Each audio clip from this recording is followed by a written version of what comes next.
আপনার যদি ঝাল খাওয়ার অনেক বেশি ক্রেভিং হয় অবশ্যই আমার এই রেসিপিটা ট্রাই করবেন। তো আমার গতকালকে এমন একটা দিন ছিল আমার অনেক বেশি ঝাল খাওয়ার ক্রেভিং হচ্ছিল। তো আমি এখানে অনেকগুলো শুকনো মরিচ ভিজিয়ে নিয়েছি। অলমোস্ট ২ ঘন্টা ভিজিয়ে রেখেছিলাম। এখানে কিন্তু বেশ ভালো পরিমাণে আছে, ভিডিওতে এত বোঝা যাচ্ছে না। আর এরপর এখানে ব্লেন্ডারে আমি শুকনো মরিচ, তারপর রসুন আর কিছুটা পেঁয়াজ নিয়ে নিয়েছি। এখন এটা ব্লেন্ড করে আমি একটা ভর্তা বানাবো।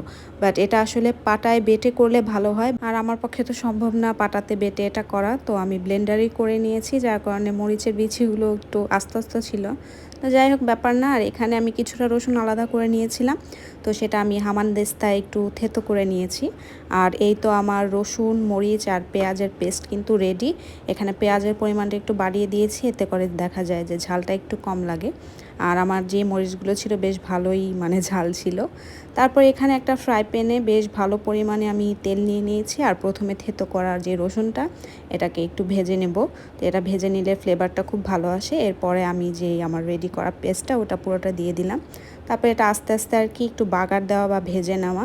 তো এটা একটু ধৈর্য নিয়ে আর সাবধানে করতে হয়, নাহলে চারপাশে ছিটে যায়।